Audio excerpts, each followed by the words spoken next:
Again, the types: feed-throughs, oral pastes and drenches, injectables, and pour-ons. Coccidia, these are not your normal internal parasites. These are not the ones that Cydectin, Ivomec, Safeguard, and all those are going to get. They are protozoas that live in the large and small intestines. Coccidia, again, they damage the intestinal lining, and they usually only see signs in calves. And usually the sign is just general unthriftiness, or they may develop diarrhea that just never really goes away, no matter what the time of the season. One of the stories I like to tell about coccidia is I had a client as a Red Angus breeder who sent a calf to Butner Bull Test. And at Butner Bull Test, this calf started losing weight on the home test. And so obviously that wasn't good. This calf's supposed to be gaining weight. And Gary called this guy and told him, said, look, we can't figure out what's going on with the calf. Why don't you come pick him up? Because you're just going to waste money if you leave him up here. He's literally losing weight, just fading away. There's something wrong with him. And the guy had me come out, look at him. We pulled a fecal sample on him. He was just loaded with coccidia. And this is an extreme case, maybe, but we treated that calf with Corid, and within a month he started gaining 3.5 pounds a day at that guy's place. I mean, it was just a dramatic difference. So this is one I want you to keep in your mind. Again, all these parasites typically are fecal to orally transmitted. Signs, again, diarrhea, may or may not have blood, weight loss, anemia, and then death. So there are several different ways to try and treat and or prevent. There's really only one way to treat, and that's Amprolium or Corid. And that is a liquid that you put in their water. You mix it in their water. This is really easy treatment, really. If you can just get them separated from the herd, make sure this is their only water source, and mix in the Corid at the appropriate levels, and make sure that's their only water source for 5 days. Ways we can try and help to prevent against it is to use a coccidiostat, which would be Rumensin or Bovitec, Lasalicid. These are products that you can put in the mineral or you can put in their feed. And again, it just kind of helps to keep our numbers at low levels. The nice thing about the coccidiostats is that they also have a growth promoted value. We don't really know exactly how it works, but these calves do gain weight more or better on the coccidiostats. What else? Katie, what about coccidiostats in horses? Do they work very well? Because they cause immediate death. So no, they don't work. They make them have a heart attack. So make sure if you have a donkey in your pasture protecting your calves that you don't use anything that has a coccidiostat in it, or if you have horses out there. Okay, external parasites. Flies are typically one that everybody thinks about. And there are several different categories: horn, face, and then horse flies. Which one do you think causes the biggest problem for cattle?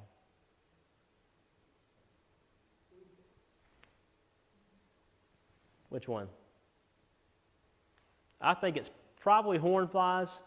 Horn flies are these small ones that you see on their back.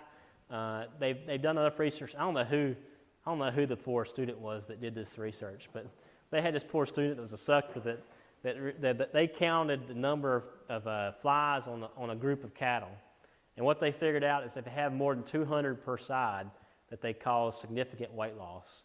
And actually, the more recent research is saying that it's less than that. It's more like 125. So if you're seeing a bunch of those small flies on your calves, then we are losing. Then they probably are. The cattle are losing weight, and your calves definitely are. So face flies. What's our biggest problem with face flies? Pink eye. Yeah. Pink eye.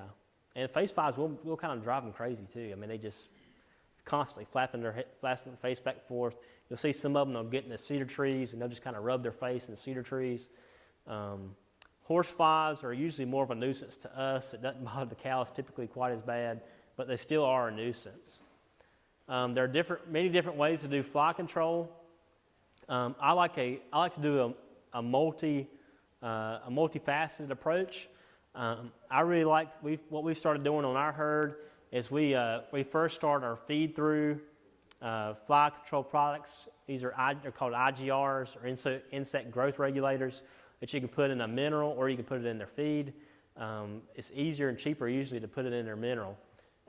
And what they do is it helps to eliminate the larvae that are put in the feces. So when they pass this IGR through their feces, the flies go down and lay their eggs. It helps essentially to try and prevent those eggs from hatching and forming the larvae to go to the adult stage.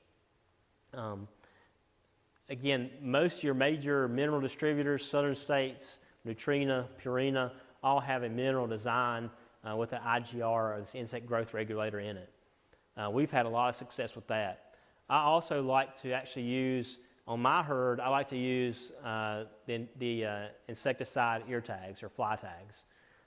We've had a lot of success with those. I do like to alternate those year to year, depending on which I've used in the past.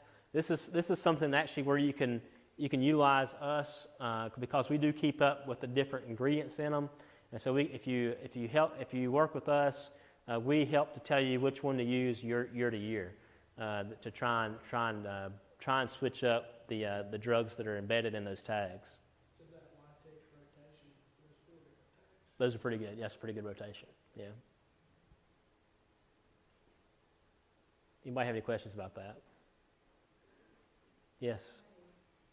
Is it, I've heard people say that when you get towards the end of that, like say you get into the fall and the ear tag's kind of done, Yeah. is it important to go ahead and pull those out? It is. Yeah.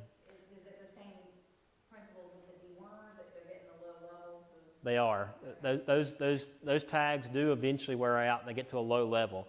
And so usually at about 4 months, or usually what I like to do is right around September, run those cows through and take those tags out.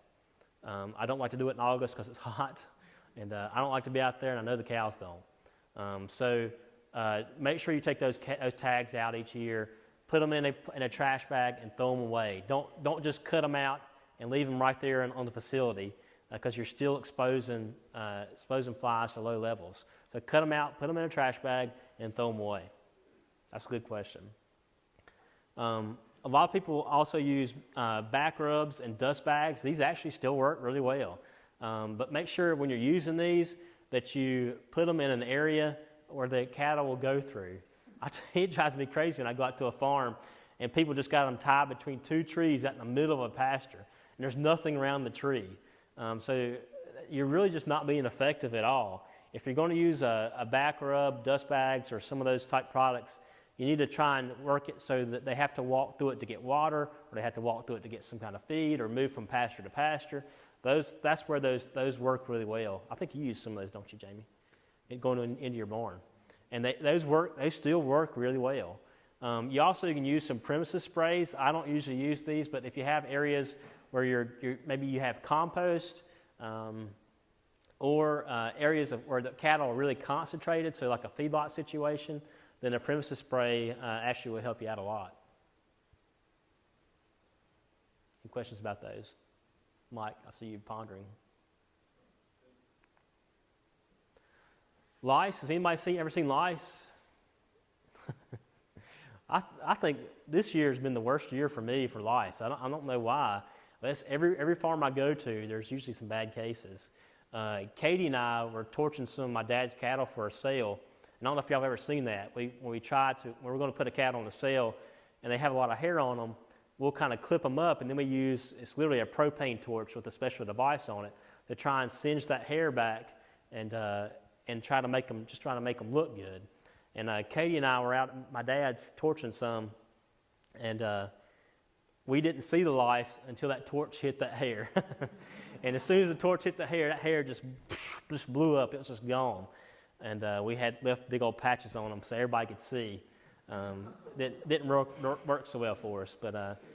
But signs or itching, sometimes some animals get to have almost an intense itching. They do suck blood, so you may also have anemia. Hair loss is what most of us see, and we can actually lose some production from cattle due to lice. Treatment prevention, pour-ons, they're just about all the Ivomec, Cydectin, Epernex, and Dectomax. Those all work to get lice. They do a very good job.